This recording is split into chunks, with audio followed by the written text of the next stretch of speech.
بەڵام بڵندن نەبێ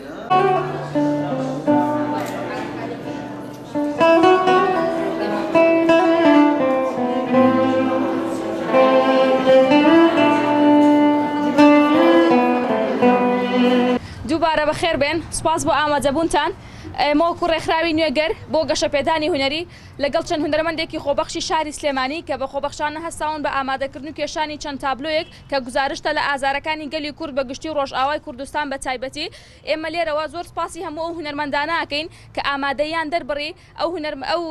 تابلۆیانە ئامادە بکەن و ئێمەش لە پێشانگایەکی لەم شێوەیەدا پیشانی هاوڵاتیانی بین ئازارەکان دووبارە جارێکتر ئازارەکانی ڕۆژئاو و ئازارەکانی هەموو گەلی کورد پیشانی هەموو خەڵکی کوردستان بدەین و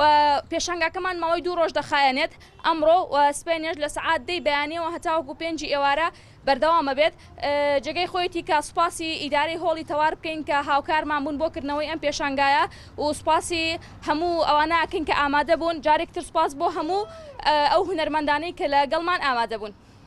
بە ناوی ڕێکخراوی نێگەرەوە دووبارە بە خێراتنتانەکەم هەمومان ئەزانین هونەرمەند جیلێکی پێشەنگی کۆمەڵگەن جیلێکی وجدان زیندون و هونەرمەندانی کوردستان کە هاوخەمی خۆیان دەرەبڕێن کە پشتیوانی خۆیان دەرەبڕن بۆ ڕۆژاوای کوردستان ئەمڕۆ وتنی ئەو ڕاستیەیە کە کۆی کۆمەڵگەی کوردی و وجدانی کورد لە هەر شوێنێکی کورد دنیا هەبێ هاوخەم و هاو پشتیوانی ڕۆژاوای کوردستانە ئەمە بێتە وەڵامێک بۆ داگیرکارەکانی فاشیستی تور ئەمە بێتە پشتیوانێکی بەهێز بۆ بەرخۆدانی ڕۆژاوا ئەی سلمێنن کە هونەرمەندانی سلێمانی و گشتی باشووری کوردستان کە هونەرمەندان ئەو چینە پێشەنگەن کە ئەتوانن پێشەنگایەتی ڕاستەقینەی کۆمەڵگە بکەن و ئەتوانن نێو ماڵی کوردی یەک بخەنەوە توان ئازارەکانی کورد بخێنە زمان ئەم پێشەنگە ئەمڕۆ ئێمە وەکو ڕێکخراوی نوێگەر پێهێستاوین